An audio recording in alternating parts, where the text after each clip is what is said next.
तो विपिन के लिए सबसे खुशी की बात यह है कि मेडिकल का फाइनल ग्रीन कार्ड विपिन को मिल गया है। तो मैं चाहूंगा एक बार जोरदार ताली इस बच्चे के लिए हो जाए। अब वो मेडिकल का कार्ड मैं आपको दिखाना भी चाहूँगा, विपिन कैरी किए होंगे एग्जैक्टली। आज सुबह सुबह लाए थे। It was very interesting story कि एक तरफ बच्चे ने एमकेसी की रसीद लगा रखी है, एक तरफ ये लगा रखा है। हाँ, तो ये दोनों प्रूफ साथ साथ लगाया हुआ है। And this is the green card, how it's look. मुझे लगता है कि आप सब जो यहाँ बैठे हुए हैं, एवरीवन ड्रीम इज सेम, सबका ड्रीम जो है एग्जैक्टली यही है। और एक अच्छी बात बच्चा ये है ना यार, इस पे पहले लिखा होता था एयरमैन, इस बार हमें पढ़ने को मिलता है अग्निवीर वायु। क्या लिखा हुआ है? It's look very interesting कि ये जो मेरा ग्रीन कार्ड मिला हुआ है, मेरा एमकेसी की वजह से ही मिला हुआ है, इसलिए मैंने इन दोनों को एक साथ लगा के रखा हुआ है। Thank you so much, thank you so much. वहाँ पर हम लोगों को खर्चा नहीं चलता था, लेकिन पापा से बोल देते थे आप कमरा किराया कर दीजिए, बाकी मैं होम ट्यूशन पढ़ाता हूँ सागर में, क्योंकि खेती में इतना होता नहीं है। पापा क्या करेंगे, अब वो क्या कर सकते हैं। तो सोचा कि हमको ही कुछ करना पड़ेगा। तो फिर सोचा कि ऐसा करते हैं कि पढ़ ही रहे हैं तो साथ में कोचिंग भी पढ़ाते हैं, तो उसके साथ कोचिंग भी पढ़ाते हैं और खुद भी पढ़ते हैं। और ऐसे में कई लोग क्वेश्चन भी उठाना चाहते हैं, वो भी लोग उठाते हैं कि अगर नहीं होगा तो क्या होगा। तो मैं तो सिर्फ यही बोलता था कि आप स्टाम्प पेपर लाइए, साइन करवा के ले लीजिए। मैं एयरफोर्स अगर जा रहा हूँ तो अगर मेरा ये वाला एयरमैन नहीं बना तो मैं एफ कैट जरूर क्लियर करूंगा, लेकिन जाऊंगा एक दिन एयरफोर्स में जाऊंगा। और ये मेरा लास्ट, अब अभी मैं इंटरव्यू दे करके अब मैं घर जाऊंगा, अब मैं रक्षाबंधन मनाऊंगा। अब ये रक्षाबंधन मनाएगा। वो एक अच्छा सा कहा गई बात ना बच्चा कि आप पैदा गरीब हुए हैं ये बुरी बात नहीं है, बट अगर आप गरीब मरते हैं तो ये बुरी बात है। इसका मतलब सीधा है कि आपने अपने जीवन में एफर्ट्स नहीं किए, आपने प्रयास नहीं किया, मेहनत नहीं किया। मैं इसीलिए मैं फिर इस बार बोलना चाहूँगा कि एक आप लोगों के लिए भी खुशखबरी है बेटा कि हम फिजिकल और रेगुलर स्टार्ट करने चल रहे हैं। 4 सितंबर के एनडीए के एग्जाम के बाद हमें अप्रूवल मिल जाएगा and we do every day physical. मतलब क्योंकि आपका 1 o'clock से क्लास शुरू होता है बच्चा, तो मॉर्निंग में आप फ्री हैं तो सबको अर्ली मॉर्निंग 5:30 फिजिकल ग्राउंड पे रिपोर्ट किया जाएगा बेटा। और proper race, pushup, squat, situp से आपके रेगुलर जो है 7 डेज चलाए जाएंगे, इनमें कोई भी ब्रेक नहीं किया जाएगा। कहा कि सर चोट लग गई, खून बह रहा था, सर मुझे पता ही नहीं चला कि कब चोट लगी है, कहाँ खून बहा है, इस प्रोसेस का कोई पता नहीं था। हाँ, जब फाइनली 12:40 से जो है एयरफोर्स सेंटर से बाहर आए तो आप तब तक क्या संघर्ष चलता है लाइफ में। लेकिन यह है कि जब वो ग्रीन कार्ड मिल जाता है तो फिर उसके बाद सारा संघर्ष एक तरफ, फिर ये लगता है यार कुछ हुआ ही नहीं, बिल्कुल रिलैक्स महसूस हो रहा है। तो दैट्स द प्राउड मोमेंट। मैंने कहा कुछ एक्सपीरियंस जो विपिन के हैं वो आपके पास भी जाने चाहिए।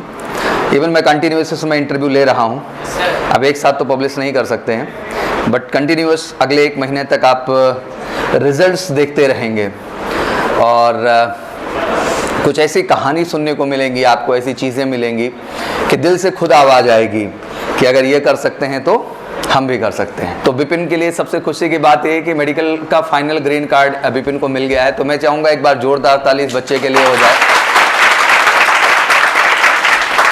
अब वो मेडिकल का कार्ड मैं आपको दिखाना भी चाहूँगा, विपिन कैरी किए होंगे एग्जैक्टली। आज सुबह सुबह लाए थे। It was very interesting story कि एक तरफ बच्चे ने एमकेसी की रसीद लगा रखी है, एक तरफ ये लगा रखा है। हाँ, तो ये दोनों प्रूफ साथ साथ लगाया हुआ है। And this is the green card, how it's look.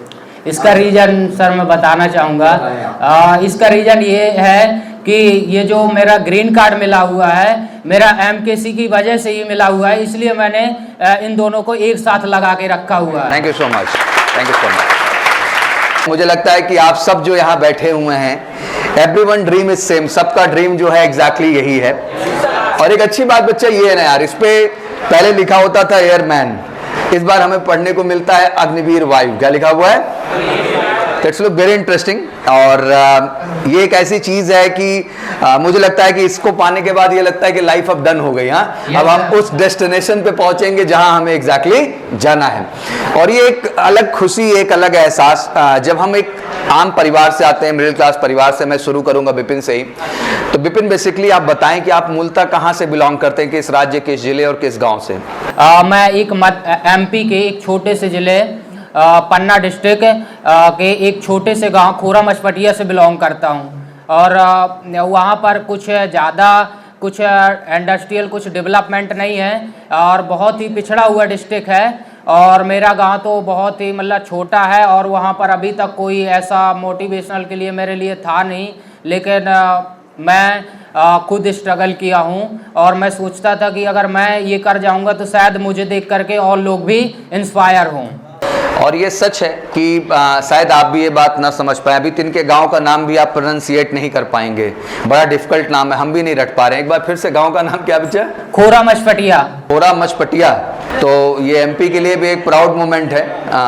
Sir Panna area में क्या है कि वो उतना डिफेंस का बैकग्राउंड नहीं है जी, तो वहाँ पर कोई इतना ज़्यादा प्रेफर नहीं करता है। जैसे आपने बताया कि आपके पिताजी जो है वो सिंपल किसान हैं और किसानी उतनी ज़्यादा कह रहे थे, आप होती भी नहीं एग्जैक्टली नहीं होती है सर, वो तो इतना होता है कि बस अगर एक ही बार में होता है। ये वाला जो रेनी सीजन वाला फसल होती है वो तो एक भी नहीं होती है, बस ये जो रबी की फसल होती है वही ओनली होती है। तो उसमें भी हम लोगों का पूरा नहीं हो पाता है, लेकिन कहीं ना कहीं से हम लोग मैनेज खुद भी करते हैं और पापा भी करते हैं। जी बढ़िया। तो ये तो बड़ा संघर्ष का दौर, जैसे घर में कोई नहीं था गवर्नमेंट जॉब में, आप जैसे बताए कि 2 भाई हैं, आपके बड़े भाई भी एमएससी की तैयारी अभी कर ही रहे हैं एग्जैक्टली, और जो है आप तैयारी कर ही रहे थे, तो कैसे मैनेज करते थे पिताजी, सब कुछ कैसे बैलेंस करते थे? सर हम लोग ऐसा कर, पहले तो मैं अपना नाम बता देना चाहता हूँ सबको। मेरा नाम विपिन चंद्र पटेल है और अब मैं बताता हूँ कि मेरी जर्नी क्या है। तो मैं बेसिकली मैं सागर में रहता हूँ, सागर मध्य प्रदेश में। तो मैं वहाँ पर हम लोगों को खर्चा नहीं चलता था, लेकिन पापा से बोल देते थे आप कमरा किराया कर दीजिए, बाकी मैं होम ट्यूशन पढ़ाता हूँ सागर में, उसके थ्रू मतलब मुझे 5 से 6 हज़ार रुपये मिल जाता है। तो मैं उससे अपना चलाता हूँ और जो कोचिंग का सब्सक्रिप्शन होता है वो मैं खुद अफोर्ड करता हूँ। सिर्फ पापा से बोलता हूँ कि आप मेरा रूम रेंट कर दीजिए, बाकी मैं कर लूँगा। अदरवाइज पापा पर लोड डालेंगे तो पापा को भी नहीं बोल सकते, क्योंकि खेती में इतना होता नहीं है। पापा क्या करेंगे, अब वो क्या कर सकते हैं। तो सोचा कि हमको ही कुछ करना पड़ेगा। तो फिर सोचा कि ऐसा करते हैं कि पढ़ ही रहे हैं तो साथ में कोचिंग भी पढ़ाते हैं, तो उसके साथ कोचिंग भी पढ़ाते हैं और खुद भी पढ़ते हैं। तो विपिन ये चीज़ भी बड़ा टफ है, जैसे आज की जो जनरेशन है उनको ये लगता है कि जैसे हम कोई एक्स्ट्रा रिस्पॉन्सिबिलिटी ले लें, एक्स्ट्रा काम ले लें तो कहीं ना कहीं हमारा फोकस हट जाता है, क्योंकि लाजमी सी बात है आप ट्यूशन पढ़ाते रहे होंगे तो कहीं आप जाके पढ़ाते रहे होंगे या बच्चे आते रहे होंगे आपके रूम पे, तरह तरह के केसेस, तो उसमें भी समय जाता है। पैसे ऐसे तो नहीं मिलते, पैसे बहुत मेहनत के होते हैं, तो ये आप समझते भी होंगे बेहतर ढंग से। तो लोगों का डाइवर्जन हो जाता है कि हम कहीं और फोकस कर दिए तो आखिर हम करियर पे अपने फोकस कर पाए कि नहीं कर पाए। तो क्या कभी आपके भी मन में ऐसा आया? ऐसा आया है, लेकिन मैं फिर उसका बैकवर्ड जाता था। अगर ऐसा नहीं करेंगे तो क्या होगा? तो 2 ही रीजन आते थे, अगर नहीं करेंगे तो फिर घर में बैठना पड़ेगा, क्योंकि पापा इतना कर नहीं सकते हैं, घर में एक लोग हैं करने के लिए, मम्मी लोग घर के लिए होती हैं, बस मम्मी और पापा हैं, दादी और दादा करने लायक नहीं है। तो सिर्फ 2 ही लोग हैं। अगर 2 लोगों को खर्चा चलाना है तो अगर कुछ करना है तो खुद को करना पड़ेगा, क्योंकि पापा पर पूरी रिस्पॉन्सिबिलिटी नहीं दे सकते हैं। राइट है। तो इस दौरान फिर आपने सारी चीज़ों को बैलेंस किया, खुद की पढ़ाई को भी फोकस किया और साथ ही साथ आपने जो है खुद के खर्चे को भी मैनेज करना स्टार्ट किया। और मैं एक डायरी भी मेंटेन करता था, उसमें लिख के रखता था क्या है कि जो मतलब मैं मोटिवेशनल स्पीच देखता रहता था, क्योंकि वहाँ पर किसी से अपन अगर प्रॉब्लम शेयर करो तो वो बोलते थे कि किस्मत वालों की नौकरी मिलती है, तो किसी से दर्द भी नहीं अपना बांट सकते थे। तो एक डायरी हुआ करती थी, जब भी मतलब डिप्रेशन में होते थे तो वो लिख लेते थे और उसको फाड़ दिया करते थे कि अब दोबारा ऐसा नहीं सोचेंगे। तो मतलब उससे जो बहुत ज़्यादा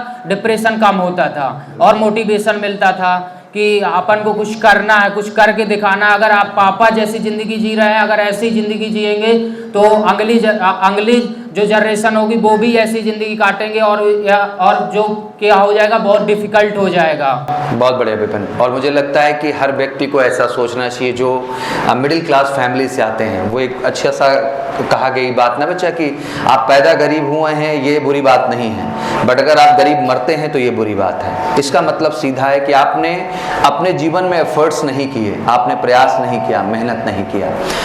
एक बहुत बड़ी चीज़ विपिन जो समाज में फैलाई जाती है, बहुत टफ है। मैं ऑनेस्टली बताऊं तो ये सारा संजोग 21 तारीख को क्रिएट हुआ and I try to motivate everyone कि लोगों में एक जज्बा आ जाए, वो ये ना महसूस करें कि ये एग्ज़ाम बहुत टफ है या रेस बहुत टफ है या GD/SRT का पार्ट बहुत टफ है। ये किया जा सकता है।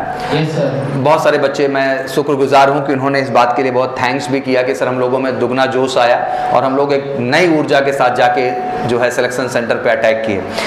प्रश्न मेरा यहाँ पे ये था कि अगर पूरी प्रक्रिया को देखें, एयरफोर्स के सिलेक्शन सिस्टम को, फेज 1 को देखें, फेज 2 को देखें, आपको क्या लगता है कि सचमुच क्या जरूरत है संपूर्ण सफलता को पाने के लिए? पहला तो होता है सर कि डिटर्मिनेशन होना चाहिए, क्योंकि उसमें एक जब आप अपने लक्ष्य के लिए चलते हैं तो एक बीच में ऐसा पड़ाव आता है कि उस टाइम आप ये सोचते कि अगर नहीं होगा तो क्या करेंगे, तो वो पड़ाव बहुत मुश्किल होता है।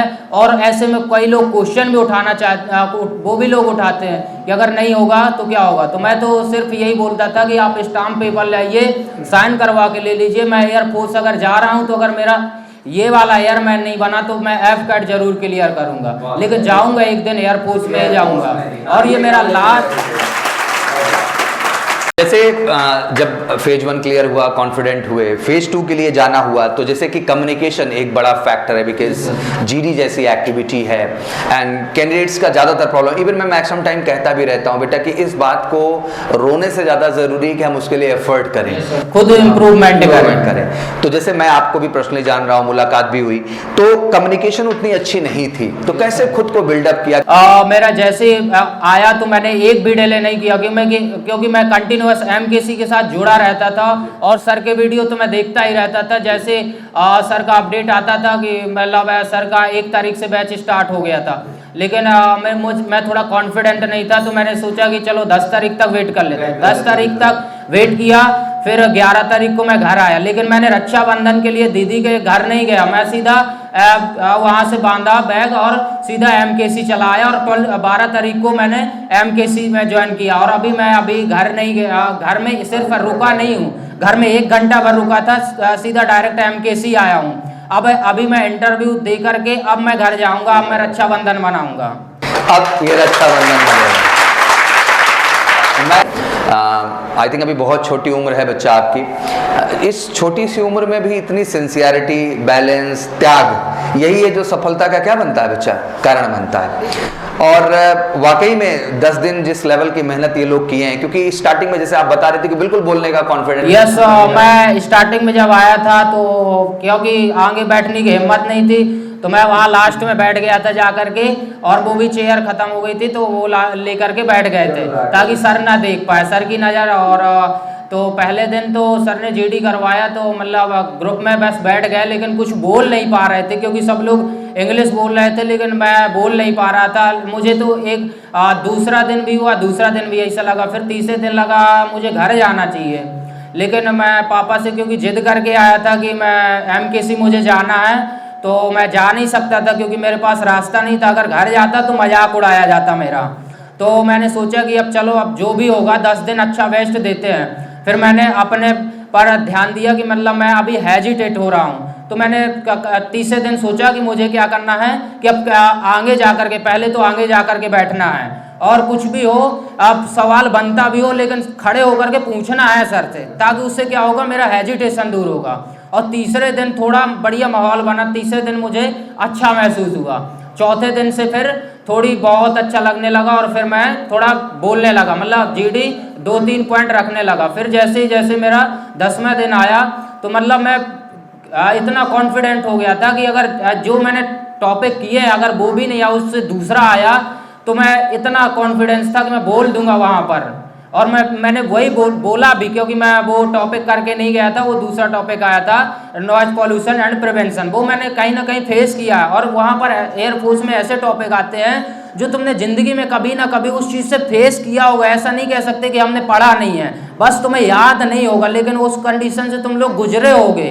तो मैं बेसिकली विपिन का ये कहना है कि the maximum topic which came this time, जो अभी लगातार मैं तो इंटरव्यू सबका ले रहा हूँ, तो कानपुर, अंबाला, सिकंदराबाद, गुवाहाटी, बेंगलोर, कानपुर, बिहटा, जितने भी सेंटर्स हैं बच्चा, सारे सेंटर से रिपोर्ट यही आती है मुझे कि sir this time we are getting maximum social topic, मतलब जो आम जीवन में हमारे टॉपिक्स हैं, मुद्दे हैं। जैसे हम लोग बात कर रहे थे कि एयर पोल्यूशन पे टॉपिक हमारा रहा कि एयर पोल्यूशन की क्या स्थिति है, honesty is the best policy topic रहा, और क्या टॉपिक था बच्चा जो है सीसीटीवी कैमरा, सीसीटीवी कैमरा और उसके यूजेस पे टॉपिक रहा।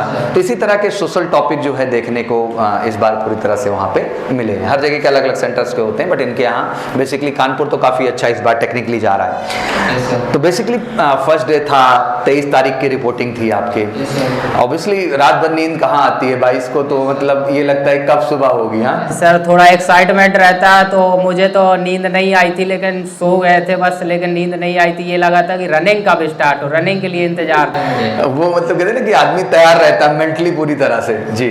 तो फिर सुबह पहुंच गए सेंटर पे रिपोर्ट। हाँ, मैं वहाँ पर रिपोर्टिंग थी 5 o'clock, तो मैं 4 बजे पहुँच गया था। एग्जैक्टली इस बार क्या रहा बच्चा कि 21,000 बच्चों को सिलेक्ट किया गया, तो लाजमी सी बात है कि रिपोर्टिंग सेंटर पे ज़्यादा थी, और रिपोर्टिंग इसलिए भी ज़्यादा थी क्योंकि समय बहुत कम दिया गया जो है फेज 2 के लिए, तो ज़्यादा से ज़्यादा लोग बुलाए जा रहे हैं। जैसे कानपुर बड़ा सेंटर है तो 500 का वहाँ क्राउड रखा गया, तो 150 के ग्रुप में, क्योंकि 500 बुलाए गए थे तो उसमें 50 एब्सेंट भी रहे होंगे, तो अराउंड 450 का रहा होगा, तो 150 का 3 ग्रुप वहाँ पे डेवलप किया जाता है। फिर रेस शुरू हुई आपकी। अच्छा, 150 तो काफ़ी बड़ी भीड़ होती है विपिन दौड़ने के लिए, लेकिन वो भीड़ ही होती है सर, वो 400 मीटर के बाद सब पीछे हो जाता है। वो भीड़ सिर्फ 400 मीटर तक आपको देखेगी, फिर उसके बाद नहीं देखेगी। एग्जैक्टली जो परफॉर्मर होते हैं नहीं। मैं इसीलिए मैं फिर इस बार बोलना चाहूंगा कि एक आप लोगों के लिए भी खुशखबरी है बेटा कि हम फिजिकल अब रेगुलर स्टार्ट करने चल रहे हैं। 4 सितंबर के एनडीए के एग्जाम के बाद हमें अप्रूवल मिल जाएगा, and we do everyday physical, मतलब क्योंकि आपका 1 o'clock से क्लास शुरू होता है बच्चा, तो मॉर्निंग में आप फ्री हैं, तो सबको अर्ली मॉर्निंग 5:30 फिजिकल ग्राउंड पे रिपोर्ट किया जाएगा बेटा, और proper race, pushup, squat, situp से आपके रेगुलर जो है 7 डेज चलाए जाएंगे, इनमें कोई भी ब्रेक नहीं किया जाएगा। समझ में आ रही है आपको? हाँ, क्योंकि रेस का एक इंपॉर्टेंस बढ़ा है बेटा, तो हमारी जिम्मेदारी है कि उसको प्रॉपर तरीके से एग्जीक्यूट करें। फिर इसके बाद जो है pushups and squats and sit-ups में बांटा गया होगा।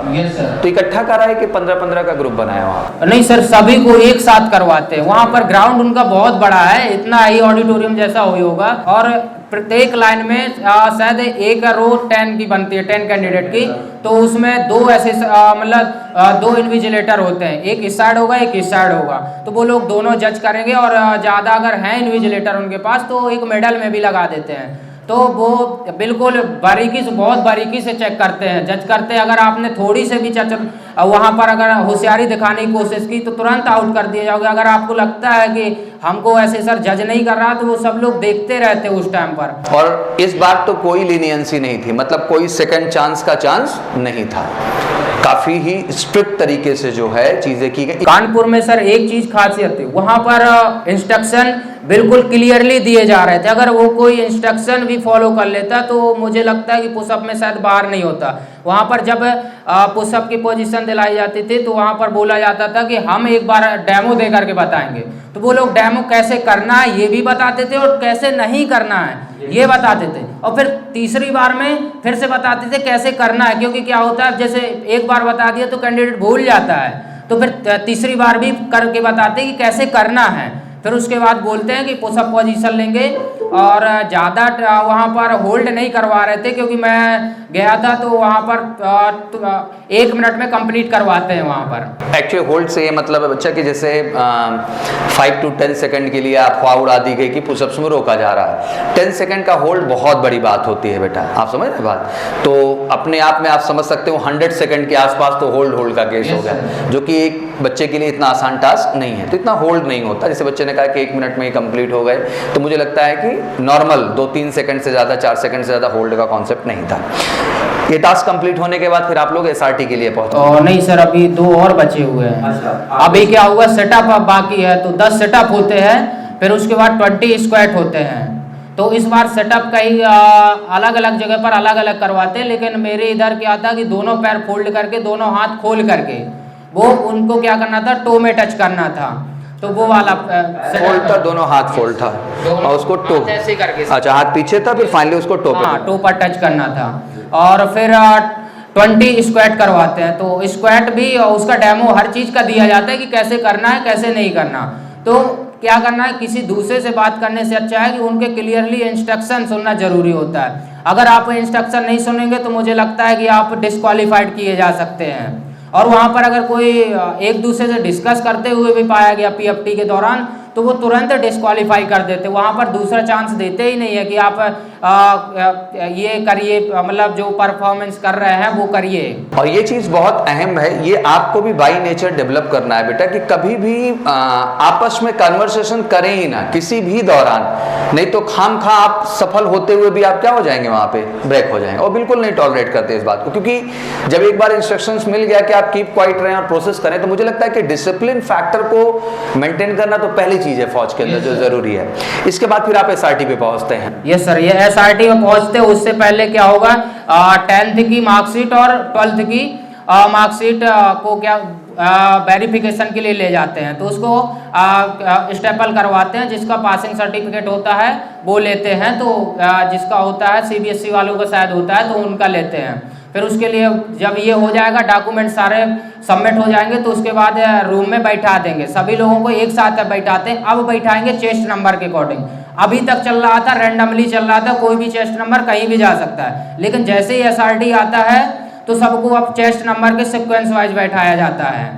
तो फिर उसके बाद जब सेक्वेंस से बैठ जाते हैं तो फिर उसके बाद एक रफ सीट दी जाती है, जो क्या होता है कि एसआरटी में जो रीजनिंग का क्वेश्चन आता है उसको सॉल्व करने के लिए दिया जाता है। तो उसमें मतलब मुझे तो पता नहीं था, लेकिन मुझे ज़रूरत भी नहीं पड़ी थी रफ सीट। मुझे ऐसा लगा कि जीडी के लिए दी गई है रफ सीट, क्योंकि उसमें क्या किया था, फोटो उन्होंने अटैच करवाया था, तो मुझे लगा कि रफ सीट जीडी के लिए दिया गया तो मैंने उसका यूज नहीं किया था। लेकिन वो बेसिकली उसके लिए एसआरटी के लिए दी जाती है, जो रीजनिंग को क्वेश्चन आते हैं उनको सॉल्व करने के लिए दिया जाता है। तो वो जो पेपर होता है उसमें किसी को सॉल्व नहीं करना होता है, ये क्लियरली इंस्ट्रक्शन देते हैं। और ब्लैक पेन का बिल्कुल भी यूज नहीं किया जाता, वहाँ पर पेंसिल का यूज करवाते हैं। अगर एक बार गलती हो गई तो दोबारा उसको इरेज भी कर सकते हैं। तो अगर कई कैंडिडेट होते हैं जो जिद के मारे क्या करते हैं, ब्लैक पेन से यूज करते हैं, और मुझे लगा कि मेरे ग्रुप में सिर्फ उन्हीं का रिजेक्शन हुआ था जो ब्लैक पेन का यूज किया था, और जो सारे पेंसिल का यूज कर रहे थे उनका सबका क्या हो गया था, क्लियर हो गया था। तो एसआरटी में समथिंग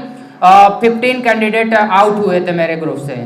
और फिर उसके बाद PIQ फॉर्म भी उसी टाइम पर भरवाया जाता है। जब तक रिजल्ट का वेट कर रहे होते हैं कैंडिडेट, तब तक PIQ फॉर्म फिल करवा लिया जाता है, क्योंकि एसआरटी का समथिंग 1 घंटे बाद रिजल्ट आता है, तो उस टाइम पर मतलब फॉर्म भरवा लिए जाते हैं। PIQ फॉर्म का मतलब होता है बेटा पर्सनल इन्फॉर्मेशन क्वेश्चन आया, ठीक है ना।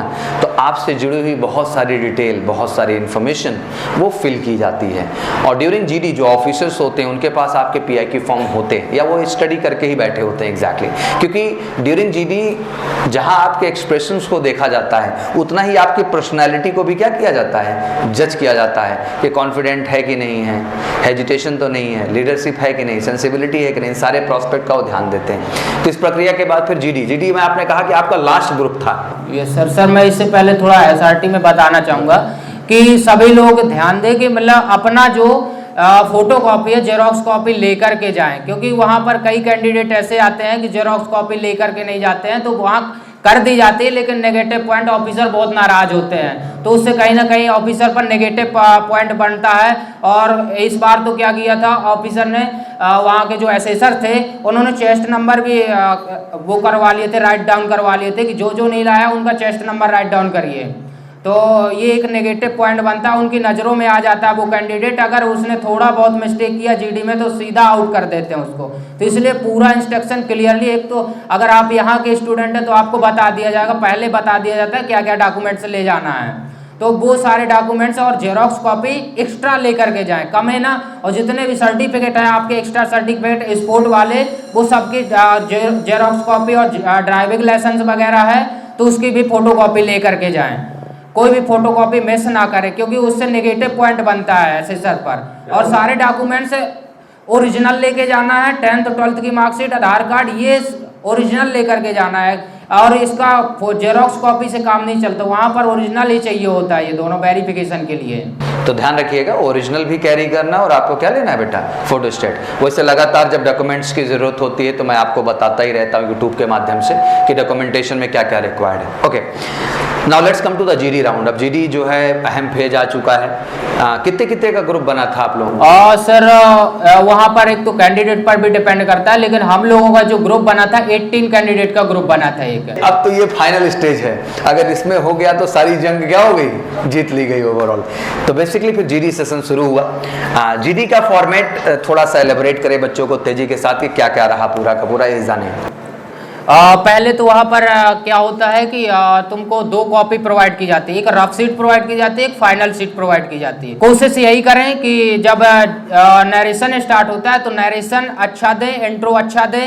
अच्छा, जैसे जीडी जब स्टार्ट हुई तो जीडी में एक बड़ा अहम चीज होता है विपिन की इनिशिएट कौन किया। Yes sir. और ग्रुप पे एक जो इन्फ्लुएंस होता है कि when you speak you should create a impact on the group, तो इनिशिएटिव आप ले पाए थे कि आप बाद में आए थोड़ी देर में? नहीं, इनिशिएटिव तो नहीं मैं ले पाया था, क्योंकि दूसरे कैंडिडेट ने बोलना स्टार्ट, मैंने जैसे रेडी हुआ तो उसने बोलना स्टार्ट कर दिया था, लेकिन मैं उसने जैसे बोलना स्टार्ट कर दिया तो मैं रुक गया था उस टाइम, फिर उसके बाद जस्ट मैंने स्टार्ट कर दिया था। ओके, उसी के जस्ट बाद आपने। तो आप अगर कोई बोल रहा है तो थोड़ा रुक जाइए, उसकी बात सुन लीजिए। तो इट्स वेरी इंपॉर्टेंट कि लिसनिंग और स्पीकिंग दोनों होता है। इनिशिएटिव लेना अच्छी बात है, but some time if you don't get opportunity तो भाई पहला जो बोल रहा है उसको सुन लेते हैं, then we try to enter in the GD round, फिर हम जीडी राउंड में एंटर करते हैं। इस तरह फिर finally GD round open close हुआ। रिजल्ट अनाउंसमेंट कितने बजे हुई है? कंप्लीट जीडी 7 o'clock पर खत्म हुआ इवनिंग में। यस, फिर उसके बाद 2 घंटे का ब्रेक मिलता है, 2 घंटे बाद 9 o'clock पर हम लोगों का फाइनल रिजल्ट आया। तो वहाँ पर रिजल्ट जब अनाउंस होता है तो जिनका चेस्ट नंबर बोला जाता है वो नॉट रिकमेंडेड कैंडिडेट होते हैं, तो उनको बोला जाता है आप अपना बैग भर लीजिए और बाहर निकल जाइए। Finally 150 candidate got the medical जो है लेटर। तो बेसिकली सबको मेडिकल का अप्रूवल मिला। फिर विपिन वहाँ पे रुके। 23 तारीख को थे ही, 26 को मेडिकल हुआ। 25 को मेडिकल हुआ और 26 को मुझे रिपोर्ट मिली कि मेरा ग्रीन कार्ड वगैरह रेड कार्ड ये मिलता है। दो रेड कार्ड का मतलब होता है बेटा री मेडिकल केस, ठीक है ना। आप जाइए, खुद को करेक्ट कराइए and then come back again, फिर से आप आइए। ग्रीन कार्ड का मतलब आप डन है, कोई क्वेश्चन मार्क नहीं है। तो विपिन ग्रीन कार्ड से आए हुए हैं, तो एक बार जोरदार ताली हो जाए विपिन के लिए। बड़ी ईमानदारी से, सच्चाई से विपिन ने अपनी पूरी कहानी बताई। यही सच है जो किसी को सफलता की राह पे ले जाता है। तो मैं आपके लिए भी यही कहना चाहूंगा बेटा, सच्चाई से मेहनत करिए आप सब। एक बार जोरदार ताली हो जाएगी विपिन के लिए।